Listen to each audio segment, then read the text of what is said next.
I'll go ahead and call the meeting to order. We're doing remote attendance pursuant to the state executive orders that are listed in the full text is listed in the agenda. I will take, do we have any changes to the agenda suggested? Okay, then I will take a motion to accept the agenda. I'll move to accept the agenda. I so moved. All right, and then so we'll go ahead and, sorry, not very prepared today. So we'll do roll call. So Kate? Yes. Carl? Yes. And Samantha, yes. Okay. And then the minutes, did everybody get a chance to look at them? Yep. I thought they were great. Reminding me of what's going on. So I will take a motion to accept the minutes as presented. I'll move to accept the minutes. Okay.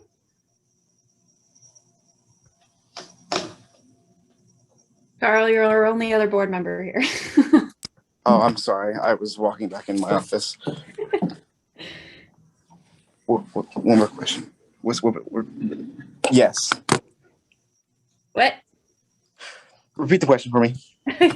Well, you so we're talking about the minutes. So Minutes. yeah. So Yes. Kate did the motion, and so would you second? Okay. And then roll call is Kate Yes. and Carl Yes. and Samantha, yes. Okay. So we'll move on to public comments. Any public comments? None. Okay. Written communications from the public? No. Nope. So move on to new business personnel update. Yeah, well, there's a lot this month. We had one resignation of a halftime page, Hannah Perry, and we will be backfilling that position. We had retirement yesterday. We said goodbye to Sherry Mallory, 23 years and change as a library assistant. And we will be announcing, there will be somebody moving up from a halftime position into that slot. As soon as it's made official, we'll announce that.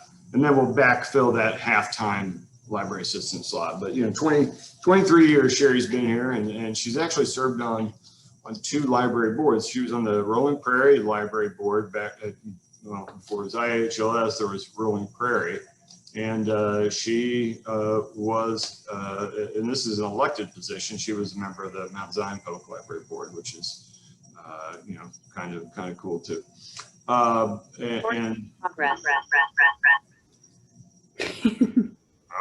yeah, you got out of the other one. That'll help. And then, of course, you guys saw the announcement about Robert retiring from DPL, but moving on to my Decatur Public Library chauvinism will allow me to say greener pastures, but different pastures. And you know, we are definitely going to miss him. You know, too early to start giving speeches on that. So I know, congratulations. Like, I know I was gonna absolutely. I was gonna write something else, and then I was like, well, I'm probably gonna see him tomorrow. So. Yeah. And we'll get you guys, you know, we're going to have something for Robert, and we'll get you guys, and once we get everything, you know, nailed down, we'll get you guys information on that.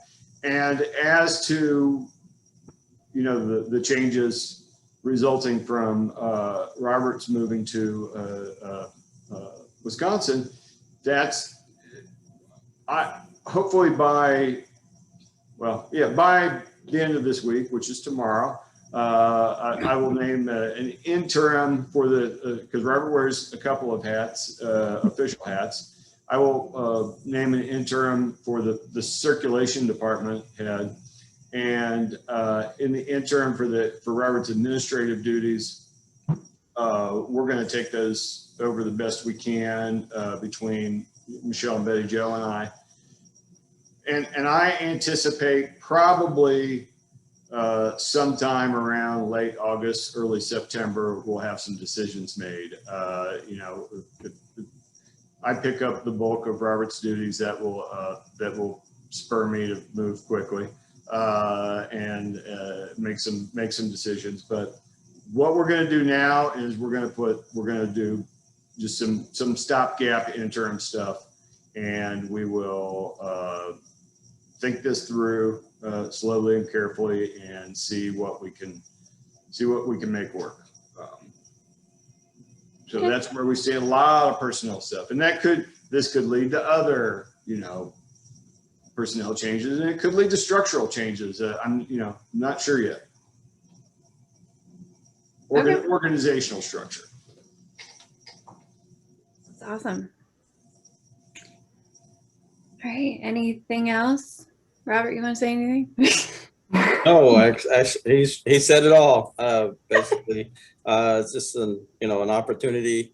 I'm not unhappy where I'm at, but it's just a different opportunity. Well, it'd be Closer. closer.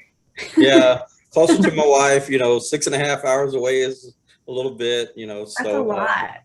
yeah, it's a lot. It really is a lot. Yeah, and with Like the dog, it's a 7-hour trip. So Yeah, my dad and my parents did that for a while. Like when my Yeah. dad got a job. So The right. job itself seems very well suited, also, and interesting, and I think fun for at least for a while. It sounds like it's going to be fun.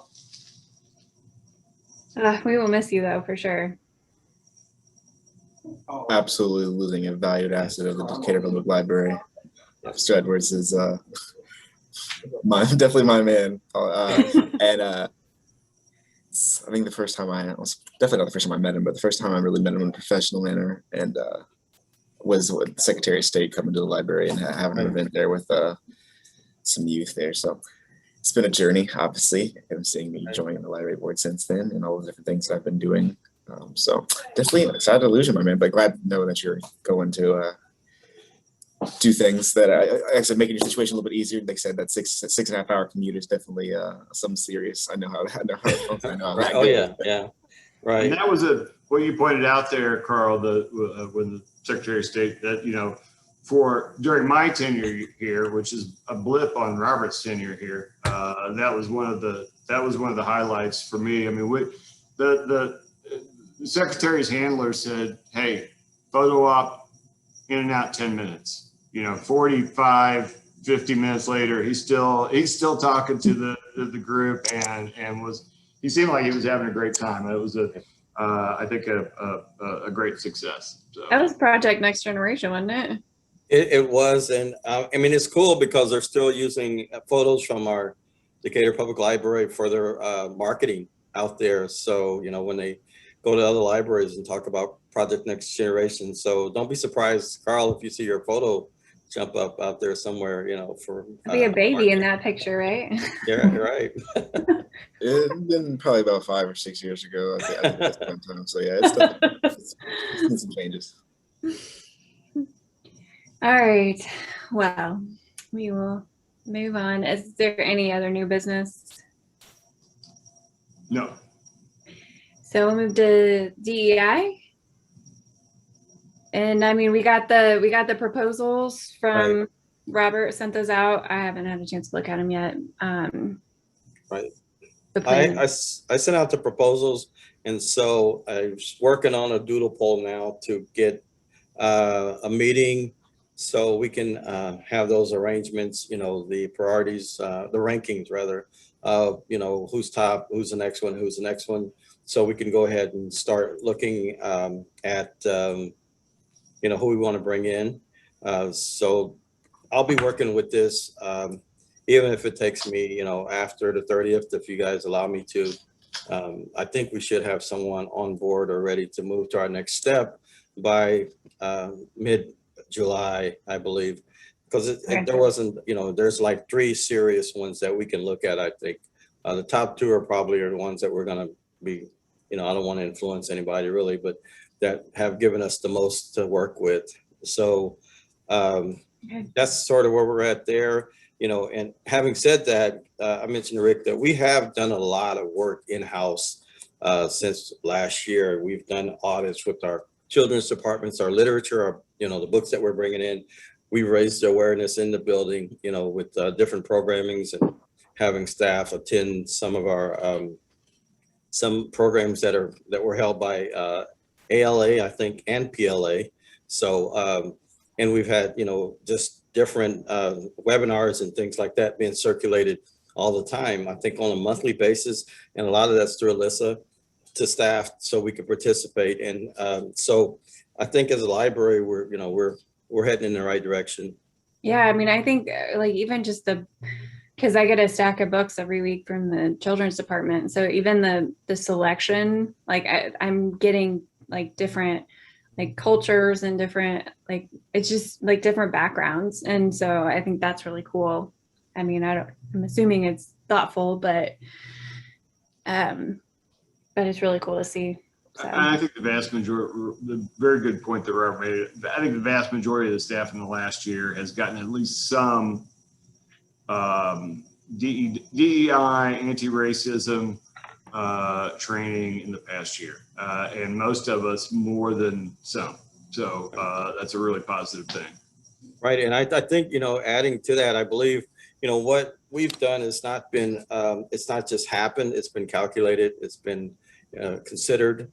We've had people who are actually, you know, did the audits and saying, you know, and I think Sue, she was the one I heard the most about when they were having the Zoom sessions with the children in school, talking about a lot of the diversity that went on in some of those talks, and some really good stories there. You know, one of the things we're looking for, I mentioned in my email, is that what we don't have yet is we don't per se have a statement on our website, you know, sort of saying what, you know, who we are, what we believe in, and, you know, letting everyone else know this is kind of what our you know, what we feel about everything that's going on in the world and in our community. So. Great. All right, anything else on DEI? All right, we'll move on to the meeting room policy. Remind me what we were doing with this. Yeah, there was some, I'm going to share my screen with you because what I sent you guys was it, and please bear with me because I'm still a little bit behind after being off for so long, but I'm getting caught up. But let me share. And I didn't have the language quite yet, but I've got it now, and here it is. So there's a couple of things. One of the things that you guys asked me to look at was let's add some flexibility to how many times an organization can book the room. And I'm not sure that this doesn't need to be wordsmith, but the idea here is to, after an organization has had a room for 12 times in a calendar year, that they have a lower priority. That they could still book the room, but it'd be considered tentative until it could be 2 weeks, could be 30 days. I mean, at some point you have to make it certain for that organization, but I think that it's the idea here is that we don't want to tell somebody, no, you can't have that room because you've already had it 12 times and have the room sit empty. That doesn't make any sense for anybody. It doesn't help the community, it doesn't help the library. So this gives us the option to say, we're going to book this, we're going to book it tentatively. You may get bumped, but at 2 weeks or 30 days out, it would be, either one of those I'd be comfortable with. It becomes permanent. 30 days might be a little bit better. And then there's one other item I wanted to show you guys. I'd like to strike this for the same kind of reasons. It says that requests for use of a meeting room must be made no later than the Friday before the meeting, but no earlier than 2 months prior to the meeting date. I'm not sure that serves much purpose. However, you don't want somebody, that has a really extensive setup calling you at 3 o'clock in the afternoon saying, I want it at 4. Right. So I would recommend striking the language that I highlighted and adding the blue there. Requests requiring extensive setup should be made at least 1 week in advance. So as long as, if this gets at, you guys didn't ask me to do anything with this, but that just came to my attention today. I do think it does unduly weed some people out. Oh, what if, somebody calls on Wednesday and wants it Friday? Nobody's got it Friday. Are we going to say you can't have it because you didn't call last Friday? I just think that we need to be more flexible in how we do those things. So Yeah. if this language works for you guys, we'll go ahead. If not, if you've got some wordsmithing suggestions or you want to go a different direction. I think that is, yeah, I mean, I definitely agree with the use of the meeting room, the top part, like just striking that, Yeah. especially if it doesn't hinder, like if it's not a hardship, if it's just they just need the room available. But like you said, a bigger setup should be made in advance, out of consideration. And then I'm not sure about the 12 uses, because I mean,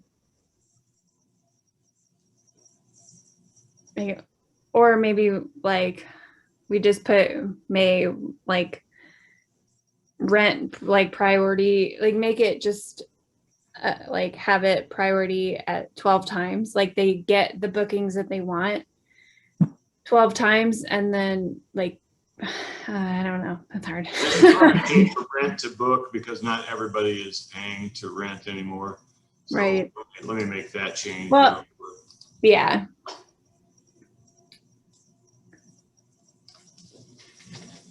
That's true.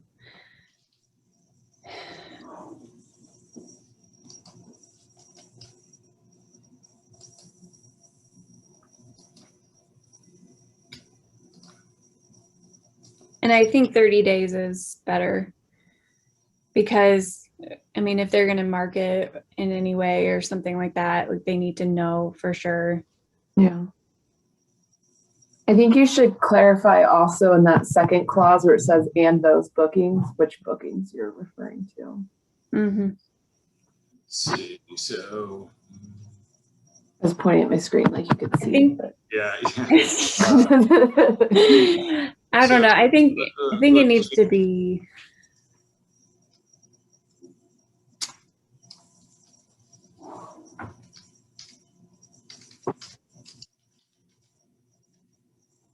And let's see. After 12 years, those organizations have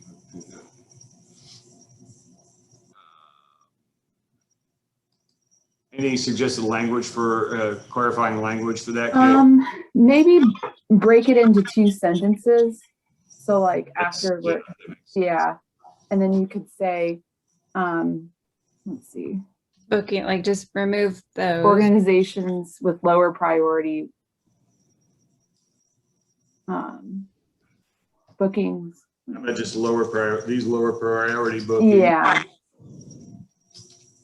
I have a question. So when would we notify these organizations? Because a lot of them have booked through the year already. They have already said, I'll take every Friday through the year. Oh, wow. Do we just call them back now and say, so now we have a new policy in place? Yeah, I think anybody who's already got something booked, we just leave it as is. Okay, so this will be for anybody new? Yeah, Yeah. like new bookings. Okay. Any bookings made after when it's passed, and it won't. Okay, that's helpful. Thank you. At the earliest 2 weeks from today. I don't know that I love the lower priority language. But I think there's a way to say that's not that. But that's the concept. Preference Sure, would be sure. given to organizations that have not met that 12 use threshold. Yeah, like preference, or that's a good word. Preference would be given to those who.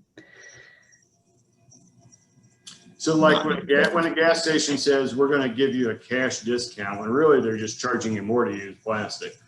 It's all in the framing. Exactly. So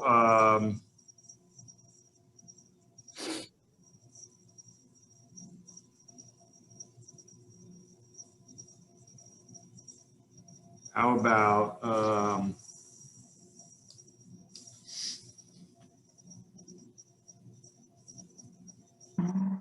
well, what I mean, there's another way to approach it, I guess. organizations are limited to 12 bookings a year. Exceptions may be made based on room availability, or is that too free and loose? I mean, like, what if you have like two organizations that want to book it on the same day? First come, So, first served. yeah, You could say, I mean, you could just keep it, organizations may book library meeting rooms as many as 12 times per calendar year, and then just say thereafter, those organizations having booked rooms fewer than 12 times in the calendar year will be given preference or something like that. I like that. You might have to re-record that or listen to the Yeah, recording. I'd be happy. I'd be happy to go back over this unless you can put it in an email to me, Kate, and I can email it to you. I'll make that adjustment prior to, if you guys are comfortable with that, I'll make that adjustment prior to the full board. Okay. meeting. Yeah, I'll send an email. Great. So, is there anything else with this? No. Okay. Yeah, we talked about the individual use, and what you guys had asked me to do was to talk to libraries in the area, other libraries in the area. Yeah, and you said that most of them don't do it. They had all told me that their policy says they don't. The one exception was, well, they all told me their policy says that they don't. But Barclay said, the director of Barclay said, she started, then COVID hit. She doesn't know if practice had followed policy, and that's, one of her goals for the coming year is to make sure that that's been happening. But she couldn't speak to whether or not it had actually been done, and she kind of thought maybe it had been, individual use. So, I'm hoping that in the coming months or years, we will have, single person private study rooms, and this won't be an issue anymore. Right. I would much prefer that. I think I think it'd be well used. So, Okay. but again, this, whatever direction that the board wants us to take is what we'll take. All right. Well, I mean, I agree with that. At this point, I don't think think we could recommend that to the full board, like with the new wording. Does that sound good, guys? Yeah, I agree. Okay. Do you want to make a motion then? Oh, yes. I'll move to make the recommendation to the full board that we keep the single use, keep that policy the same, that, we don't allow single use, and then the revised meeting room policy with the new language. Okay. You're the lawyer, so you could tell me, but I don't think you have to say all that. I think you can just say something. Okay. I second. Okay. All right. So we'll do roll call. So Kate, Yes. Carl. Yes. And Samantha, yes. Okay. So we'll recommend that to the full board. Interlibrary loan policy. Yeah. This again, I came up with after meeting with Alyssa Henkel and Julie Martin. It's Alyssa's staff who does most of the interlibrary loan work, but Julie is the one who actually gets it done. This policy is not about books within the shared consortium, the consortium that we're a part of. This is about interlibrary loans from libraries outside of that consortium. As we reviewed this policy, and I hope you had a chance to look at it, I didn't send you any recommended changes, but I'm going to share my screen. What I did was, at Alyssa and Julie's request, I added some clarifying language and simply eliminated some redundancy. So the clarifying language that was added is that the fees are payable. Where is that? Oh, is that the one I did? Yeah, that is the one I did. Fees are payable at the time of the request, and I'm not seeing where I put that. Let me go back to my Word document and make sure that.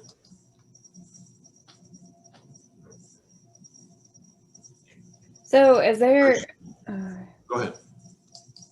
like, I guess I was confused because I thought this was like the consortium, like, That's in the first paragraph.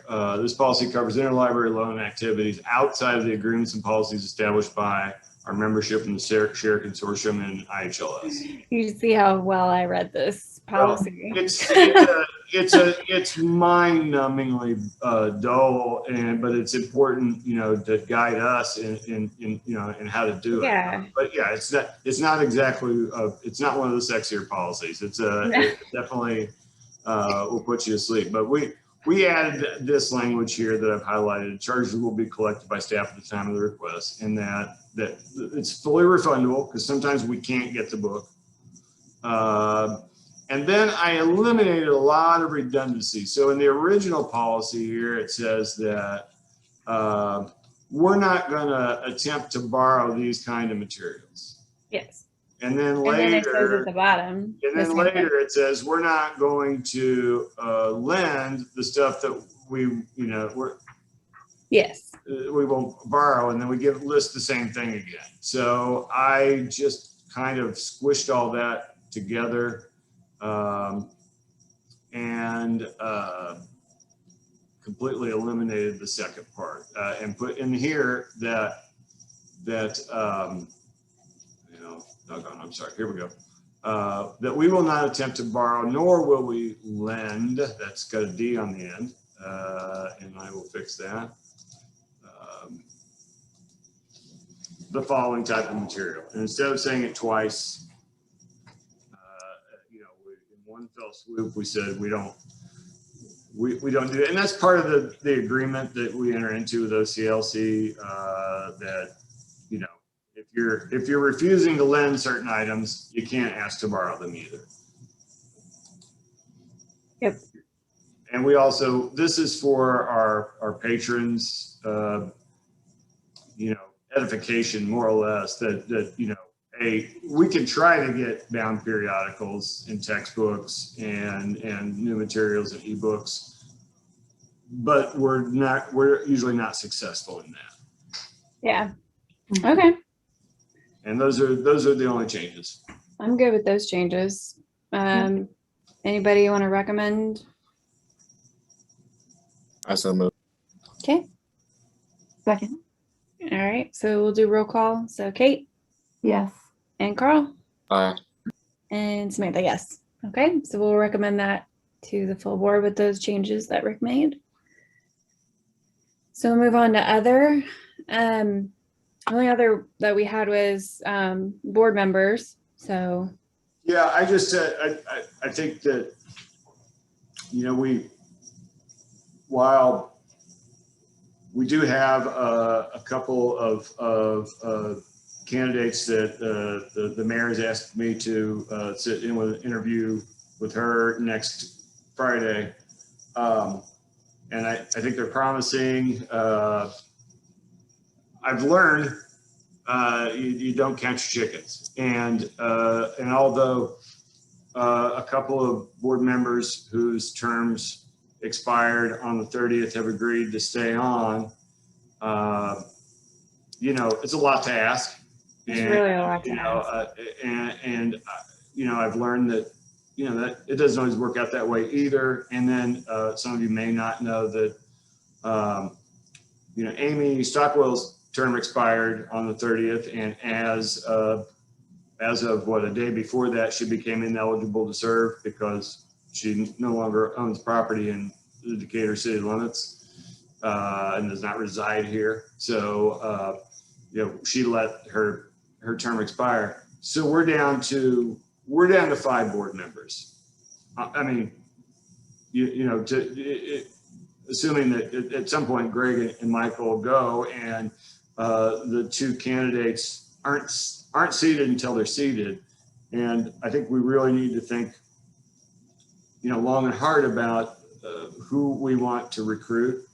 And as we talked about it in division heads this morning, as Robert brought up, not necessarily as the who as much as sometimes skill set, and you're looking at, and we will, for the first time, with Greg's departure, not have somebody with a strong financial background. With Kate coming to the board, we've got that. It's been the first time in a while we've had somebody with the legal background, and that's super helpful. We usually have an educator, and don't now. So these are some things that we may want to consider, and we haven't had anybody that is sort of representative of the labor side of things since Mr. Eugene King passed. Did he pass while he was still on the board, Robert? He may have been gone by then. But we haven't had anybody that's either blue collar or union in quite a while. So those are some things, just a few things that we came up with today that may want to be considered. And one of the possibilities that we talked about, and this was Robert's ideas, is what if we had flyers that we passed out? Now, what could happen? You do that, you're casting a wide net, and you may catch a lot that you don't want. But that's, I think in casting that wide net, you may get some people apply that are, pleasant surprises that you didn't expect, that didn't know about, that didn't know we were looking for it, et cetera, et cetera. Because as we look at some big things down the road about the building and et cetera, legally, we can do what we can do. We got a quorum. Our quorum is based on currently seated board members, but I think the legitimacy of big moves, large expenditures, we got budget planning coming up. The legitimacy may be questioned if we don't have a full complement of board members. So that's my speech. I don't have a single candidate. I had one, and she informed me today that she's there's just too many personal obligations. Is the one we talked about? Yeah. Okay. So I just you have a meeting with someone tomorrow, correct? It's next Friday. Oh, well, that's two individuals. But as I'm saying, I just don't want to. I think back. I know. Yeah. I was looking at old board rosters, and there's one that attended one meeting, and there's another that attended one meeting, and there's one that never attended a meeting. They're on the roster. So until somebody's seated, they're not seated. I know that too, because we've had that before. So I mean, we have two people potentially, two candidates. They've submitted their applications to the mayor. Yeah, I think we can say the name is Alana Banks and Shelley Bruner, and Alana serves on the Board of Education. And I'm not sure what her professional background is, but Shelley Bruner is and this is a good skill set. She's a philanthropy specialist for CMH. I think it's CMH. It might be St. Mary, but for one of the two hospitals. So, yeah, one of them. And she's a friend of Amy Stockwell's, and Amy spoke really highly of her, and I've met her briefly myself, but as I've met Alana briefly myself as well. So, and Alana's got the education connection, the school connection, which is helpful also. So, but they're not seated yet. And, when they are, right, I'll count them. I'm not counting them until I know. they take the oath of office. I know. So, yeah, if you guys have anybody else that you might think of, or yeah, I'll ask around. The problem, a lot of my friends they're here, but they're not in Decatur. They're like Mount Zion or Forsyth, So I'll try to think of people, because a lot of my Milliken like classmates stayed in town. And there's a lot of business people, but yeah. They meet us like Mount Zion. So Carl is the only guy too. So.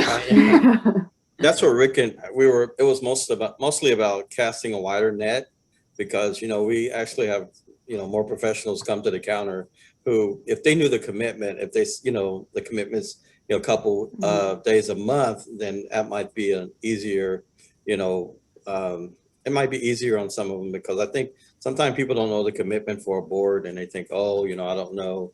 But if you let people know the commitment, and we have some professionals that come, I think they would be interested in serving on the board, as well as some of the other groups in the city, you know, like the Yeah. chamber and some of the other companies Well, that I have mean, executives.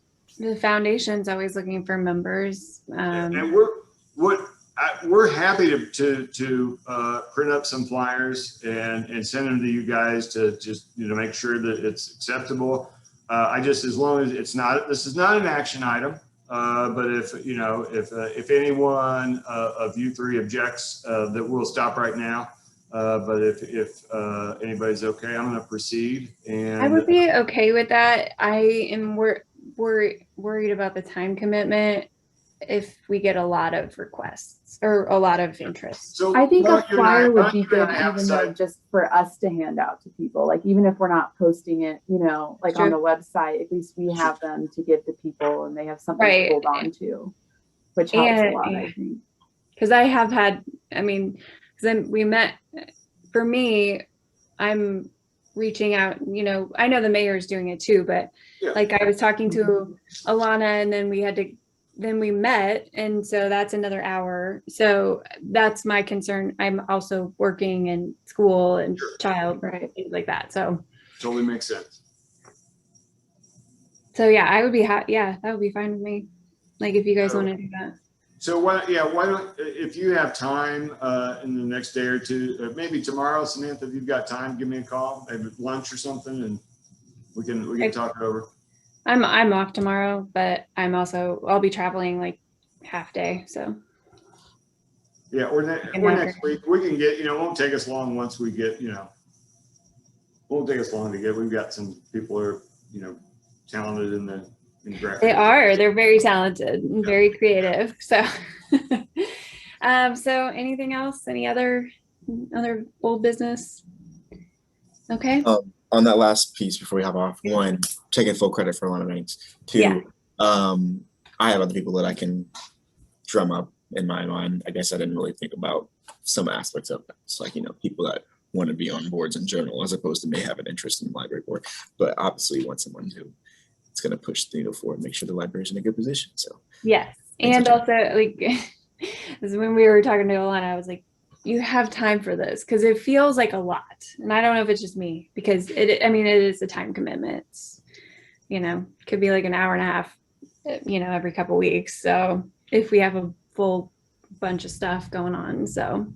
I will say in accordance that Zoom does make it easier. So I thought I saw in the email that we're looking towards going back in person, which obviously I have no issue with, but leaving that Zoom option, I think makes it quite helpful. So my next question was then, I know we're generally looking for in person for general board meetings. Is that going to be the same for committees? We are PPR, so I guess we're the ones that kind of here's what I'm going to share this screen as I had this up. It looked to me like right now, although it could be it could go further. We're looking at July 24th. Yeah, it would expire. Okay. So the permission to meet this way, if I understand it correctly, right now would expire on July 24th. Let's hours number. Yeah, I do not expect to make this finding again. A public body should plan on its expiration on July 24th. So yes, to your more specific question, Carl, that the expiration of that, the ability to meet this way, if it's allowed to drop, would apply to committees also. So yeah, I know it's made it a lot easier, and I'll probably next month be bringing at least the germ of a work from home policy to you guys, because you know there might be some things that would be valuable in the long run for our staff, and I know that's not it's a similar issue, but you know we've still got a couple of folks working from home, but. Yeah.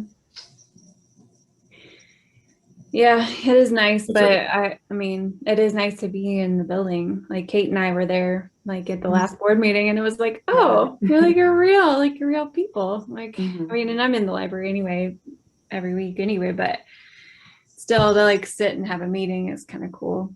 Mhm. It'd be nice to be back as a full board, our 5-person board. So, but if there's nothing else, I will entertain a motion to adjourn.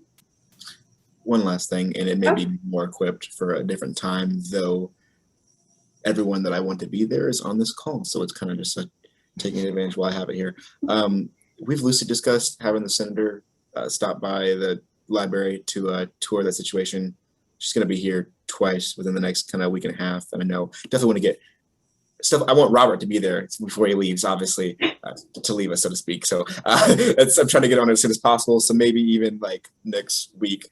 Obviously, I'll get details down with you, but I would love to have Rick, Robert, Samantha, and obviously, like Miss Rayleigh, like to be there as well.